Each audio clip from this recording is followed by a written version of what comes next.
دیر کو ترقیاتی منصوبوں اور سیاحت میں نظر انداز کرنے کے خلاف دیر قومی جرگہ نے احتجاجی تحریک چلانے کا اعلان کر دیا۔ اس حوالے سے دیر قومی جرگہ کا ایک اجلاس زیر صدارت سر رحیم شاہ اخوان خیل کی رہائش گاہ پر منعقد ہوا، جس کی تفصیل بتا رہے ہیں رحمت اللہ سواتی اپنی اس رپورٹ میں۔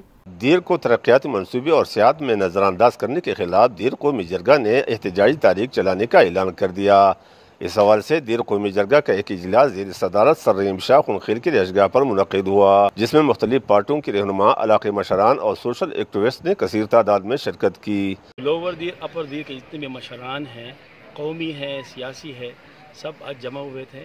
ہمیں دیر کے لیے جو ڈیولپمنٹ ہے وہ چاہیے۔ دیر بہت زمانے سے نظر انداز ہو رہا ہے اور ہم جو ہے نا آج مطالبہ کرتے ہیں حکومت سے کہ بھئی ہمارے ساتھ کم سے کم بیٹھ کے ہمارے تحفظات کو دور کریں۔ جرگہ کے بعد میڈیا کو بریفنگ دیتے ہوئے مقررین نے کہا کہ مرکزی اور صوبائی حکومت کی جانب سے دیر کو مسلسل ترقیاتی منصوبوں اور ٹورزم میں نظر انداز کرنے پر سخت تشویش کا اظہار کیا اور یہاں کے منظور شدہ ترقیاتی منصوبے دوسرے اضلاع اور خصوصاً سوات کو منتقل کرنے پر افسوس کا اظہار کیا گیا۔ انہوں نے کہا کہ لور دیر میں لڑم شاہی بن شاہی، شنگر، منجئی کنڈو، تورمنگدرہ، میدان کلپانی اور کامرانے اور دیگر ٹورسٹ سپاٹس ہیں، لیکن حکومت لور دیر میں سیاحت پر کوئی توجہ نہیں دیتے ہے۔